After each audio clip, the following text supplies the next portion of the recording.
बिस्मिल्लाहिर्रहमानिर्रहीम। अस्सलामुअलैकुम। मोहम्मद जमील शाहिद आपसे मुखातब है। मैथ नाइन्थ के सिलसिले में ये लेक्चर नंबर 161 है और ये हमारा नया चैप्टर शुरू हो रहा है जो लाइन एंड एंगल बाइसेक्टर पर है।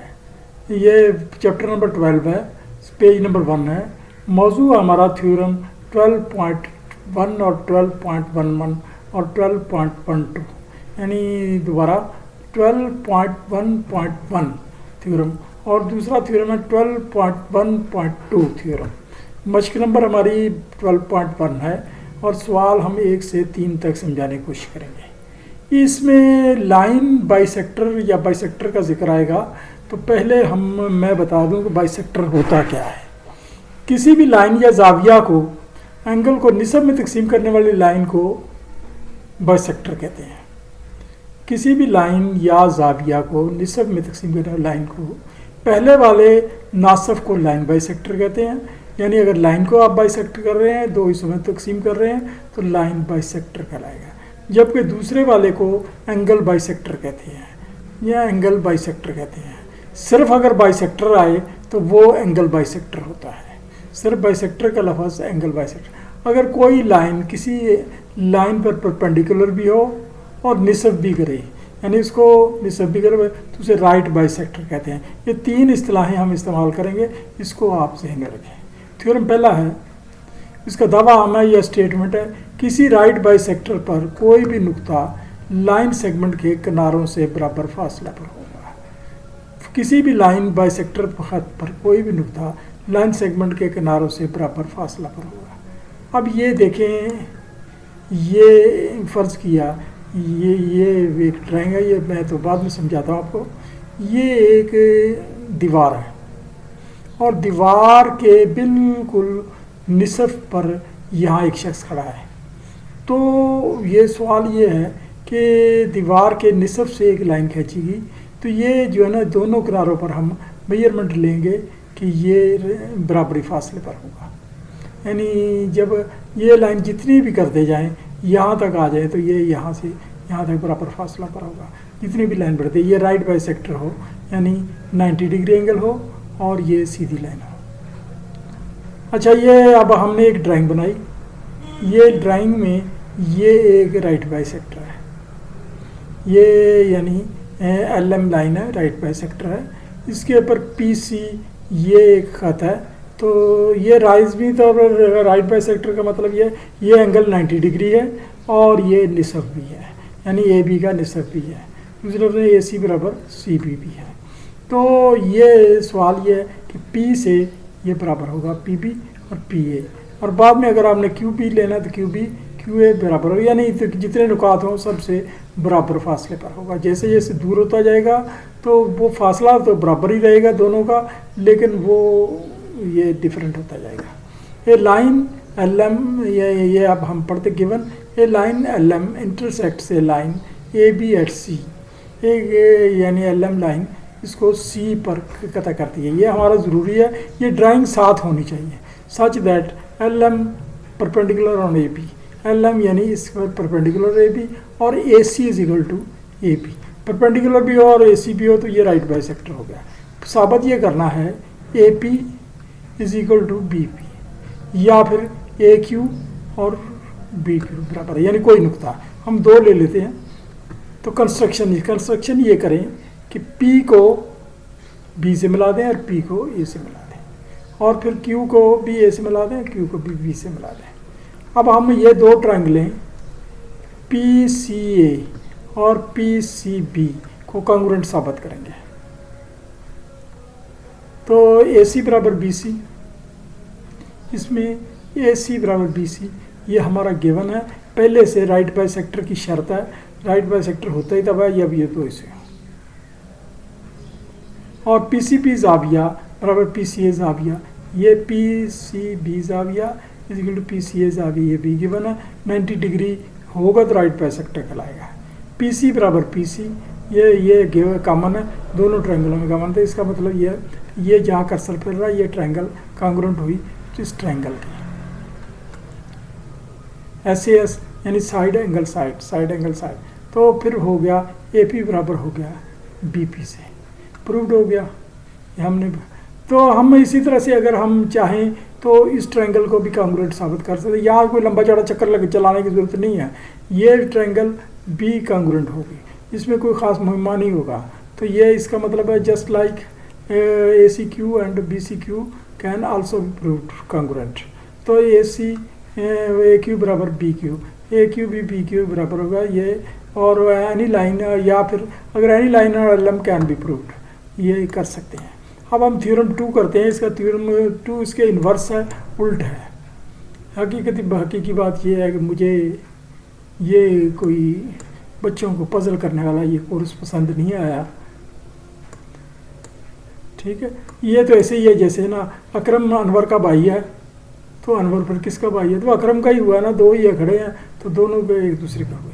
तो ये रिवर्स बात है, ऐसे ही रगेदा गया है जिसको यानी रगेदा गया समझो, यानी वो कसूर निकल आया, जो कुछ भी सज़ा दे दी, अब दोबारा रगेद रहे। अच्छा चले खैर, दावा हम किसी लाइन के किनारे बराबर फासला पर कोई भी पॉइंट हमेशा इस लाइन का राइट बाइसेक्टर होता है।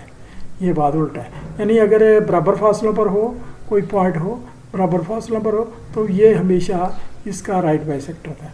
अब यहाँ थोड़ी सी बात मैं बता दूँ, एक सड़क है, आप उसके किनारों पर खड़े हैं, तो वो फासला जो सड़क तक है कम से कम फासला होगा जो राइट एंगल होगा उस पर, तो ये फासला हमेशा राइट एंगल लिया जाता है। तो ये जो है ना वो होगा, तो ये गिवन इसमें हमें थोड़ा सा उल्ट कर लेंगे। A B is a line, A B एक लाइन है और ए पी बराबर पी बी, तो हम पी इज़ परपेंडिकुलर, पी इसके ऊपर परपेंडिकुलर ये प्रूव करना है, और बाइसेक्टर ऑफ ए बी का बाइसेक्टर होगा। अब ये दो बातें हैं यहाँ, या तो आप एक परपेंडिकुलर बना लें खुद से, या एक लाइन को हाफ कर लें। एक बात आप, एक काम आप कर सकते हैं, हम लाइन को हाफ कर लेते हैं। ए बी ये हम कंस्ट्रक्शन में join P two point see the mid point, यानी सी जो मिड पॉइंट है इसको इससे ज्वाइन कर दें। Proof in triangle A C P and triangle B C P, यानी ए सी पी और बी सी पी को हम कांग्रुएंट साबित करते हैं सीधी से। P A is equal to P B, P A is equal to P B given, P C is equal to P C common, और A C is equal to C P. ये construction किया हमने, construction है। Also triangle A C P is congruent B C P, यानी A C P triangle congruent हुई B C P के। Both lines on same point and line, यानी दोनों, या अच्छा ये एंगल बराबर हुआ, यानी ए सी पी एंगल इससे। तो ये देखें, आप देख रहे हैं ये एंगल एक ही नुक्ते पर है, एक ही सीधी लाइन पर है। तो अगर दो बराबर भी हों, बराबर साबित हो गए, तो 180 होगा। ये पूरा एंगल 180 होगा, तो 180 के निसफ होगा। अब यानी ये है कि ये वो कुल रकम 200 रुपये थी और दो भाइयों को आधे आधे मिले, तो फिर 100 मिले ना। तो ये उसी किस्म की बात है कि वो कुल एंगल 180 है और बराबर भी हैं और एक ही नुक्ते पर है। या तो कहो ना कि कोई अलहदा दूर है, एक एंगल इधर है, एक एंगल इस नुक्ते पर है, तो फिर है। तो ये साबित हो गया। अब हमारा आगे हम चलते हैं ये इसके वो एक्सरसाइज पर। साबित करें दायरे का मरकज़ हमेशा किसी भी वतर का राइट बाइसेक्टर होता है। ये साबित करें कि कोई भी दायरा हो, उसका जो मरकज़ होता है को उसके दायरे के अंदर कोई भी वतर, यानी जिसको कार्ड कहते हैं, राइट बाइसेक्टर होता है। ये साबित करना है। तो given a circle with centre C, ये सेंटर सी का सर्कल है, A B is a chord, A B एक कार्ड है। To prove C is the right bisector, साबित करना है कि सी जो है वो राइट बाइसेक्टर ए बी का, यानी सी से जो भी नुक्ता गिराया जाए वो ए बी पर राइट बाइसेक्टर, यानी हाफ भी करेगा और 90 डिग्री एंगल पर भी होगा। Construction join C to D, C को डी से मिला दें राइट बाइसेक्टर, मिड पॉइंट निकाल कर इससे मिला दें। ऑफ ए बी, अब ट्रायंगल हम ए सी डी और बी सी डी, यानी ए सी डी और बी सी डी को कांग्रुएंट साबित करते हैं। C A is equal to B C. ये क्यों है? ये इस वजह, ये रेडियस है। रेडियस तो हमेशा बराबर होता है, दायरे का सेंटर के रेडियस बराबर होते हैं। और D C is equal D C, ये कॉमन है, और A D is equal to D B, ये हमारी कंस्ट्रक्शन है। तो ये दोनों ट्रायंगलें कांग्रुएंट हो गई। तो ये जब कांग्रुएंट हो गई A C D congruent B C D, तो ये हमारा angle C D A angle बराबर है सी डी बी एंगल के। लेकिन वो वही पिछली शर्त है, ये दोनों एक ही लाइन पर वाक़या हैं, सेम लाइन एंड वो सेम पॉइंट भी एक है, लाइन भी एक है, तो वो दोनों अगर बराबर होंगे तो वो 180 का हाफ होंगे।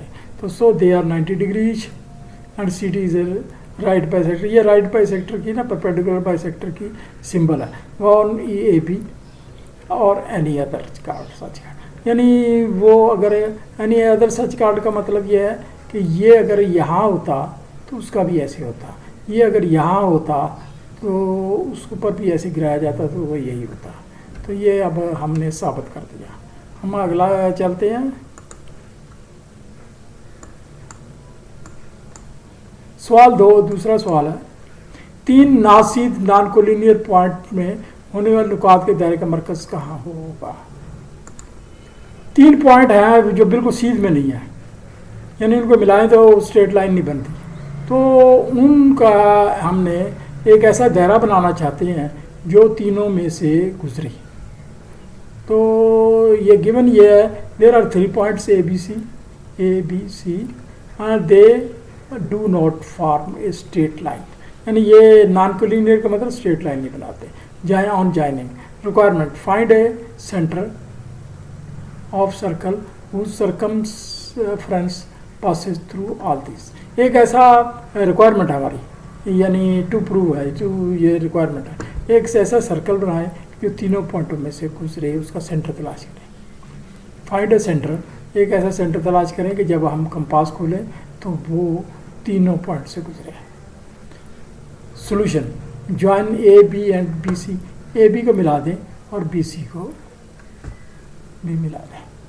अब वो हमने पीछे जो साबित किया वो बात यहाँ पूरी आती है। इसका एक राइट बाइट सेक्टर खींचे, ये खींच लिया, इसका एक राइट बाइट सेक्टर खींचे, इसका, या हमने ये किया कि वतर जो है वो राइट बाइट सेक्टर का वो दायरे पर था। तो इसका मतलब ये है कि ये सेंटर ये अगर यहाँ तक होता तो इसके ऊपर वाक़या था। अब इसका सेंटर इसके ऊपर वाक़या था, तो यहाँ फिर वो आगे तो नहीं जाएगा, फिर जहाँ क्रॉस करेगा उस पर वाक़या होगा।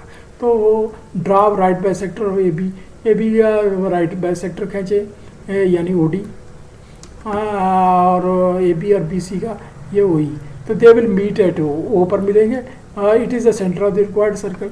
अब हम कंपास खोलेंगे, ओ ए के बराबर, ओ बी के बराबर, ओ सी, ये सब रेडियस है, दायरे के रेडियस होंगे, रेडियस की निशानदेही करेंगे हम, इतनी कंपास खोलेंगे और वो दायरा बन लग सकता है। अब ये इसी किस्म का एक सवाल है, वो कोई ऐसा नहीं है, उसी को दोहराया गया है। 3 गाँव है, पी क्यू आर सीध लाइन में वाक़या है। वो तीनों गाँवों का वो मुतफिका फैसला करते हैं एक चिल्ड्रन पार्क बनाया जाए, तो तीनों गाँव के बच्चे वहाँ पहुँच सकें, खेलने का मैदान, तो वो तीनों गाँव के बच्चे पहुँच सकें, तो वो वहाँ से इक्वल फासले पर हो। तो वही सवाल है, यानी पी क्यू आर 3 गाँव हैं, तो इसका एक यहाँ पार्क ऊपर बनाना है, यहाँ से नज़दीक हो, तो वो वहीं से रेडियस होगा। तो यानी हम एक दायरा बनाएंगे, दायरा बनाकर उसकी निशानदेही करेंगे, तो ये रेडियस होगा। फिर हमें निशानदेही हो जाएगी कि ये जो है ना इसके वो खींचेंगे परपेंडिकुलर, आप उसी तरह। There are 3 village P Q R non collinear line, requirement to locate a park Q at a equidistance. तो सोल्यूशन, ज्वाइन पी क्यू, इसको जोड़ दें, मिला दें और उस पर परपेंडिकुलर खींचे, ये यहाँ राइट बाई सेक्टर खींचे, इसका भी राइट बाई सेक्टर खींचे। दे विल बिकम कार्ड, यानी ये कार्ड बन जाएगी, सर्कल की कार्ड का काम करेंगे। Draw right bisector P Q and R Q, right bisector खींचे, they will meet at O पर मिल जाएंगे। तो it is the centre of the required park, park का ये रिक्वायर्ड सेंटर होगा। तो ये जो है अब दीगर तफसील आप शक्ल को देख सकते। O P O Q O R, यानी ये O P O Q O R निशानदेही करेगा, तीनों फासला बराबर है। ये तो हमारा वो ख़त्म हो गया। अभी आपसे रिक्वेस्ट है कि आप इसको लाइक कर दें, सब्सक्राइब कर दें, घंटी के बटन दबा दें, जो भी इसकी रिक्वायरमेंट हो। तो ये दीगर वो जो है ना कोई कमेंट्स भी कर दिया करें। अल्लाह ताला आपको खुश रखे और आपको पास करे, कामयाब करे।